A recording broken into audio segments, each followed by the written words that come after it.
Hi there, I'm Marcus Peter, your host of Unveiling the Covenants, and thank you for continuing to join us on this special Lenten mission. We are in the third Sunday of Lent. By now, you and I are starting to feel what I would like to call the sting of the sacrifice, and that's a good thing. We are building good, virtuous habits. And habits take time. Studies show anywhere from 30 to sometimes 60 days. But that's not really what the church is trying to go for in terms of a scientific progression. Our life in Christ, our baptismal vows, demand of us daily growth in virtue. And a virtue is a good habit. In other words, you and I are called to develop daily good habits, and I don't just mean good habits by secular standards. I'm talking about true, virtuous, even holy habits every day for the rest of our life. This isn't something that's up for negotiation. This is the core expectation. This is the low bar, if you will. If you and I are baptized and called by the name of Christ, growth in virtue is a necessary requirement. And that virtue takes numerous forms. St. Alphonsus Liguori, one of my favorite saints, he had such a heart for the proclamation of the gospel of Jesus Christ for the sake of conversion. To that end, he devised a system where throughout the year you focus on one virtue a month. And with each passing month, as you're done with that virtue, you move on to the next one. Now, the expectation isn't that you become perfect in that virtue after a month. It is that you have devoted 30 straight days of focus on that virtue. So that when you go to the next month, you get to diversify your growth in virtue. And then after 12 months, you have focused on 12 virtues, and then St. Alphonsus tells us, do it all over again. So this growth in Christianity encourages us daily to keep up the fight. Because as we keep fighting every single day, things get easier. Those of us involved in some form of athletics, or even the development of any form of skill, would know this to be true. A little known fact about me is I enjoy sketching eagles. I also play music. I play the bass guitar. Starting off, I wasn't nearly as good as I am now. And I am not anywhere as good as I'm going to be as I keep doing these things. That is a mirror of our Christian life. So the same is true for you and me. Now, why do I highlight this? Because the sting of the Lenten season means that our souls are encountering the pain, if you will, of the sacrifice, the thing that we have let go. And in that light, we have now allowed for ourselves an openness to let more of God's eternal, infinite, fatherly, covenantal love be poured into our hearts and souls. This is how we get transformed into Christ's image and likeness. To that end, I want to draw our attention to the Ten Commandments. Any Catholic worth their salt, from the moment of their baptism, and frankly, I really want to say this, if you live in any expression of Western civilization, you know of the Ten Commandments. You probably have them memorized, and that's a good thing. The problem, however, is that the modern narrative tells us that the Ten Commandments are prohibitions. They are given by a dictatorial God who wants nothing more than to curtail the way you live. When the fact of the matter is, it's completely the opposite. The Ten Commandments, when lived out fully, become a true expression of freedom and genuine love. They allow man to be truly happy. Without the adherence to these fundamental laws, you not only see society break down, you see individuals become indescribably miserable. And I'll start with the first one. I am the Lord thy God. Thou shalt have no strange gods before me. You and I hear this, and we can acknowledge it, but understand this. For every single element in our life that we place over God, that thing sucks the life out of us and renders us miserable. So when we take a look at the Ten Commandments, I want to challenge you and me to re-look at it with fresh eyes and to understand that these commandments come from the very heart of the covenantally loving Father, not because He doesn't want us to be happy, but because He wants us to be truly happy. Because He knows that this and this alone is the way that you and I can become truly happy. So, putting into practice the Ten Commandments lived well will make the covenant life, the life of being a son of God, a daughter of God, first of all, challenging, sure, but fulfilling, and then eventually doable, and then eventually livable, and then eventually enjoyable. So much so that once that habit has been developed, to think of living otherwise becomes a repulsion to the soul. And I'll prove this to you. When I was growing up, unfortunately, movie ratings weren't as seriously enforced as they are now. And my generation was exposed to a little more violence than was actually appropriate. Because of that, I came to a point of a certain desensitization to gore, to violence, and I wasn't one of those people who gravitated towards abhorrent, gratuitous violence, but watching something like Jurassic Park wouldn't unnerve me in the least. But in my years of growth and virtue, I also have become a lot more refined and specific about the kind of things I watch and listen to. Lately, because my bride and I were just talking and a scene of something showed up as it pertained to a certain movie. I don't want to get into the details of it. And I realized interiorly I was repulsed by it. And it wasn't like this particular act of violence was in the category of gratuitous violence. But what it demonstrated to me, this was the typical movie, a good guy kills the bad guy kind of a deal.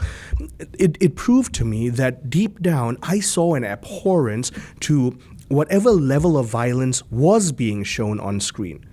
And I knew that a certain sensitization in the soul had been formed. Now, again, this is not a condemnation on anyone. What I'm trying to prove is a point here, that as you and I move towards a life of particular virtue, one of the things that we start realizing is we don't want an attachment to the old things. We don't want an attachment to the things that we used to cling to before, because we realize now, though we didn't see it then, those things made us miserable. When you look at Exodus chapter 20, verse 5 to 6, what you are going to see is God reminding us that I, the Lord your God, am a jealous God, visiting the iniquity of the fathers upon the children to the third and fourth generation of those who hate me, but showing steadfast love to thousands of those who love me and keep my commandments.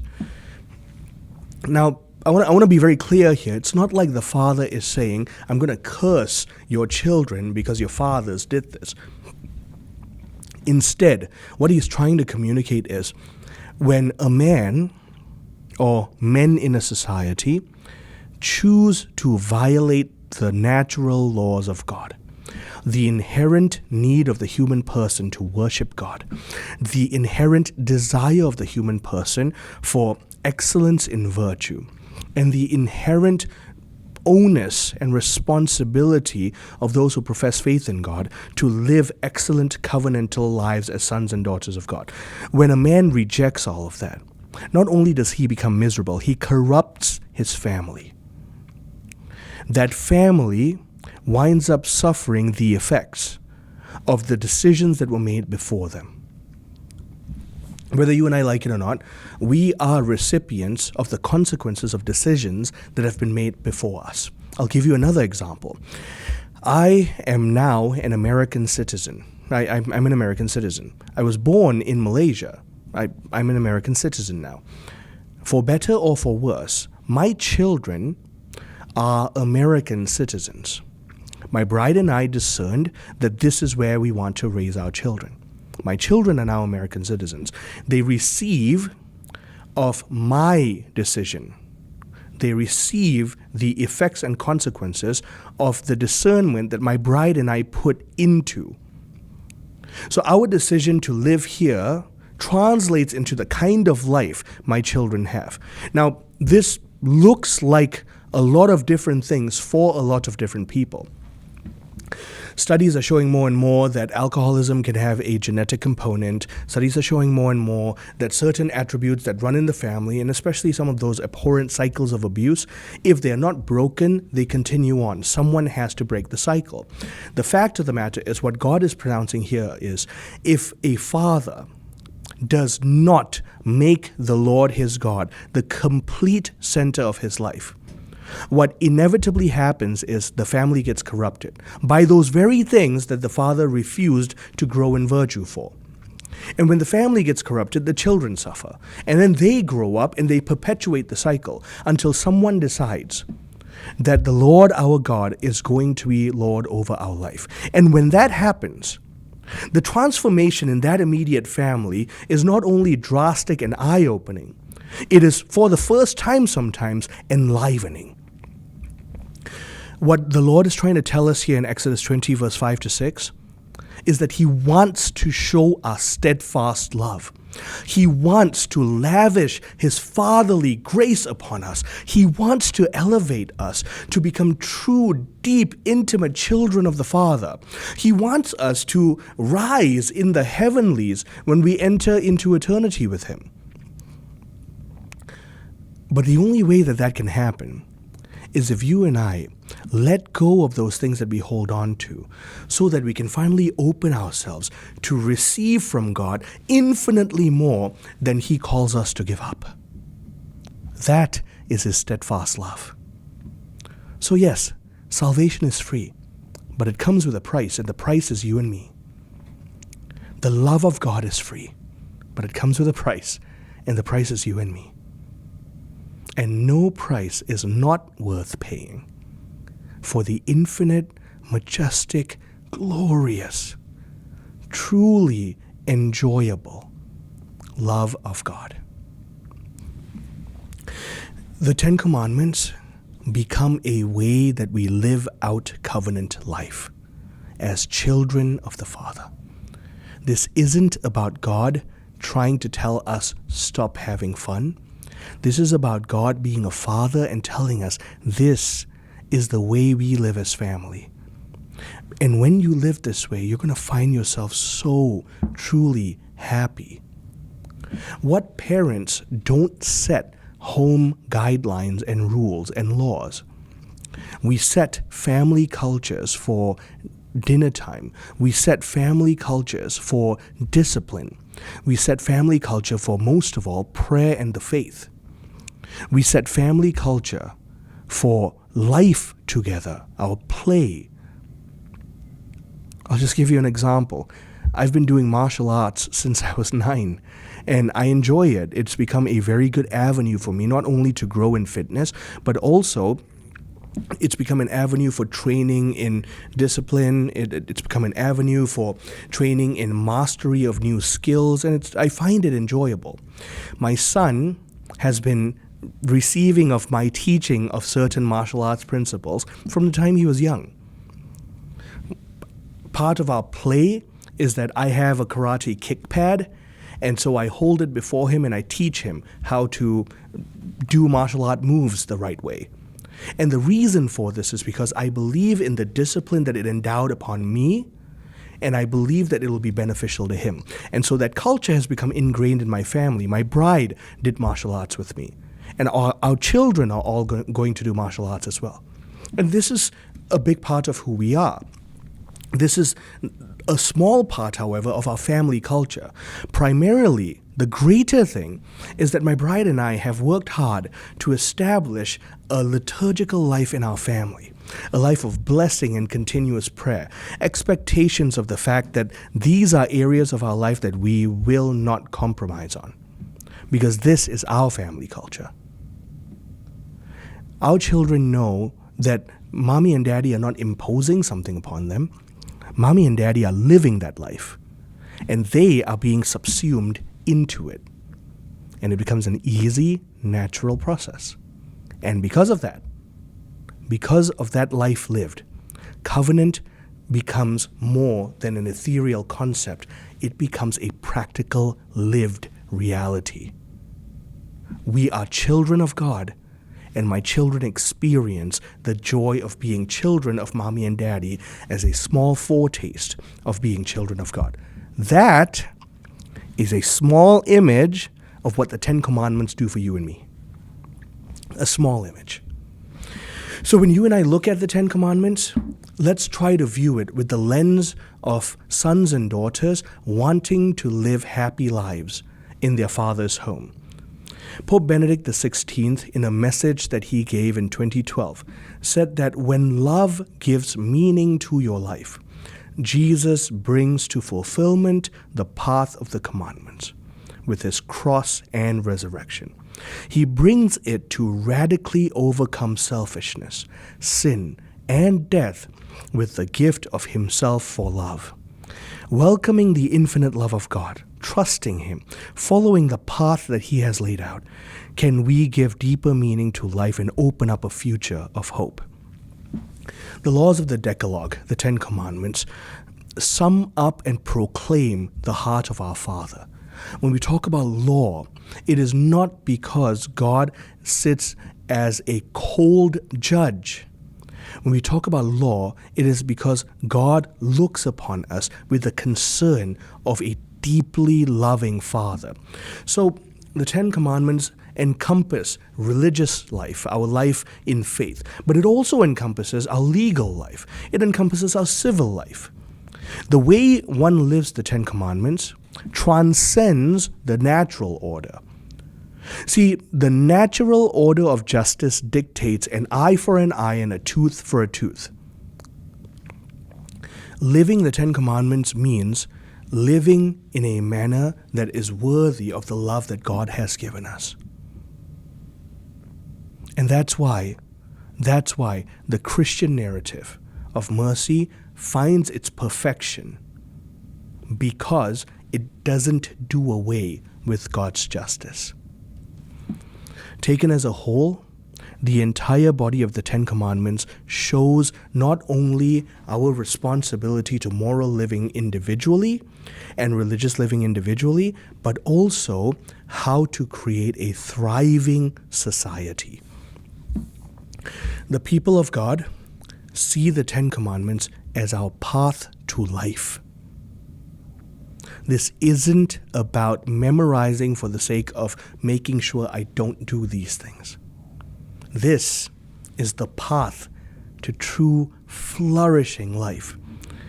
Lumen Gentium 24 reminds us in no uncertain terms that our bishops as successors of the apostles, receive from the Lord, to whom was given all power in heaven and on earth, the mission to teach all nations and to preach the gospel to every creature, so that all men may attain to salvation by faith, baptism, and the fulfillment of the commandments.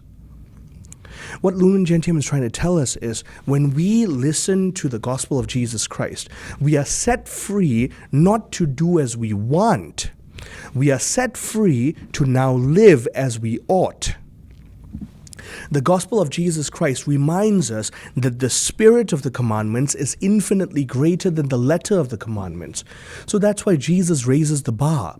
It's not enough that you and I don't commit adultery on a physical level. He now says, if a man looks at a woman with lust, he is guilty of adultery.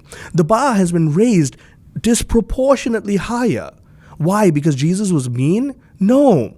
Because he knew that infidelity in the mind, in the imagination, is not just a seed for the detriment of a person's marriage, it is itself sinful. Because a true virtuous man is one who has worked to temper his imagination, to guard his thoughts and his desires, for the sake of the fact that his vows in marriage, or even if he's not married, his vows to the Lord in his baptism demand that his entire being be lived in right order, be set on the path of life. Our imagination is a gift given by God. And so Jesus demands of us nothing less than holiness. And he gives us the grace to do it. Jesus acknowledged the Ten Commandments. In fact, he frankly said, I didn't come to abolish the law, but to fulfill it. He showed the power of the Spirit at work in the letter of the commandments. He preached a righteousness of faith that exceeded what the scribes and the Pharisees were preaching. Everyone thinks that the scribes and Pharisees demanded things that were harsher on the people than Jesus did. And to a degree, that's true. But take a look at the Christian gospel. G.K. Chesterton once said, he says this in Orthodoxy, his book, Christianity has not been tried and found wanting. It's been found difficult and not tried. Because, let's face it, becoming Catholic, becoming Christian first, and then becoming Protestant first, and now Catholic, that was one of the hardest decisions I ever had to make.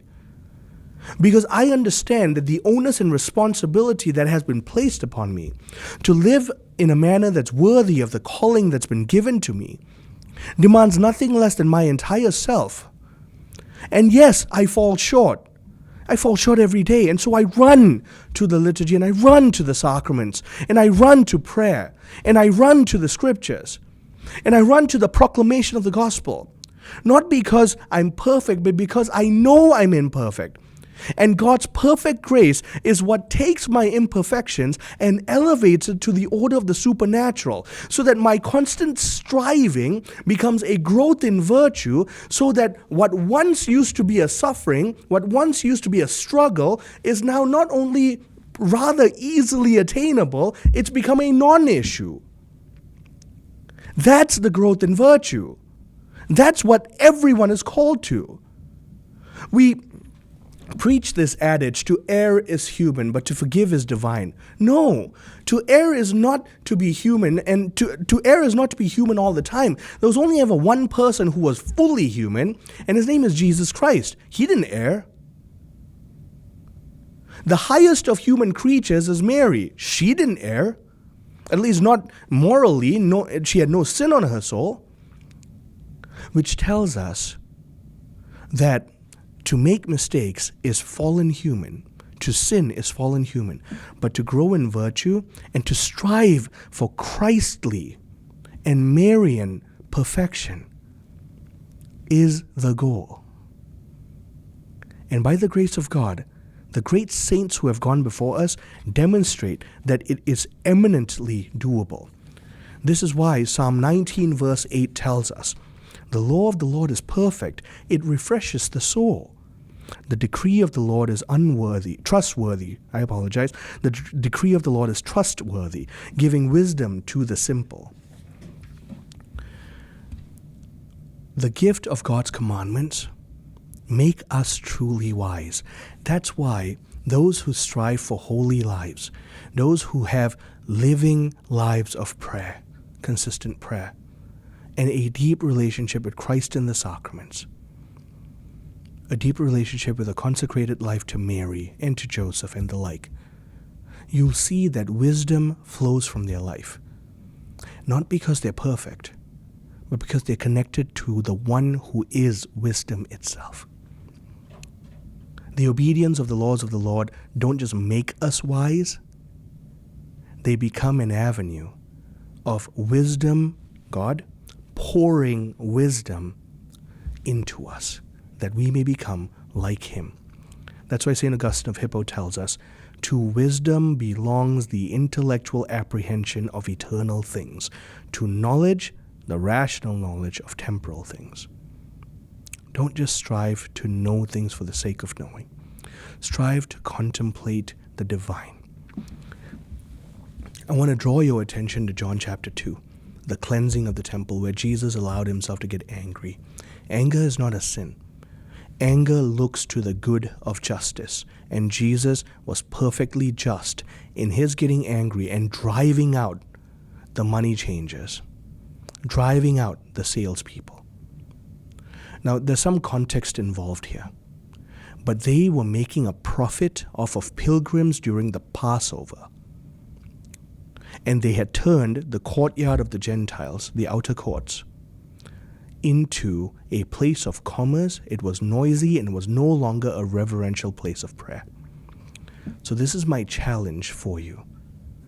Because what Jesus did was to reintroduce reverence and worship, obedience to the law of God, so that we can not only be wise, but enjoy happiness and eternal life. I want to invite you to sit down with your families this week. Ponder God giving the 10 Commandments to Moses. Ponder Moses' sheer amazement at the splendor of that gift. Ponder the joy of the Israelites in receiving that gift. Ponder how many times you and I personally break those commandments in whatever small or great way. And how many more times has Jesus been so infinitely forgiving to us? And as you contemplate that, my encouragement to you, read the 10 Commandments every day as a family this week. And let's see how we can live it out. Say prayers to live it out with greater fidelity. To live out the spirit of becoming more like the heart of our loving Savior, Jesus Christ, who is the lover of our souls and the love of our life, our first love. This week, let's strive to not do away with the commandments, but to uphold them. Until next time, God bless you and keep you always. I'm Marcus Peter.